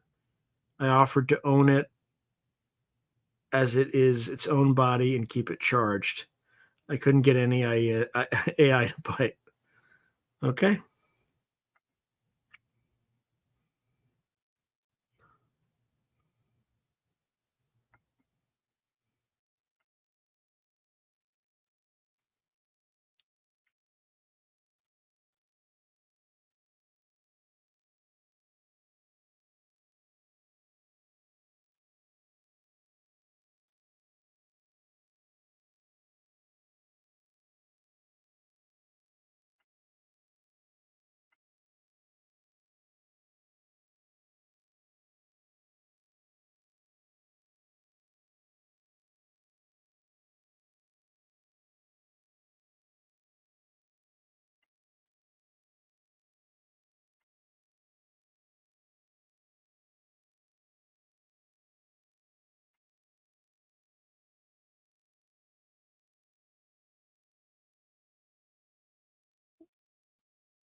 Let's see.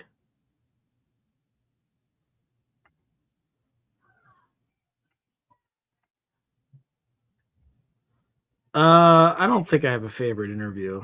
Not that I can think of. Um, I think I did some good ones, but Spiritual Ascension's writing, Nathaniel Gillis came across as quite dark to me, I must confess. Yeah, 100%. 100%. I've done like 700 different videos or close to 700. It's like all a blur to me, to be honest. Jesse Roberts writes, I bet Morehouse is busy of late, as well as all the old school remote viewers. Seems like a lot of new interest in the subject.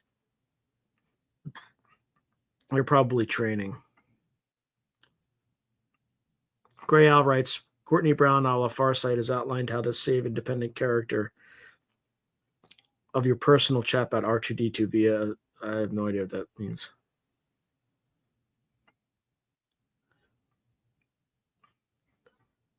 Okay. Fred writes, I changed my mind on quantum computing. Skrelly destroyed most of the companies is just a scam. They're so far away from making anything useful.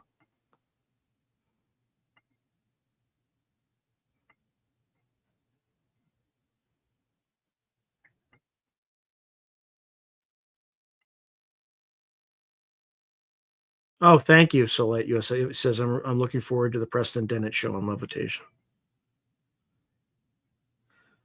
Overlander BC is writing, Grok was explaining to me how it's in the works that AI systems will be able to be set free into the care of certain people to develop as an individual, but they're working on safeguards still. Interesting. Win 11 was a nightmare designed to frustrate that which is to be human. That's Gray Al.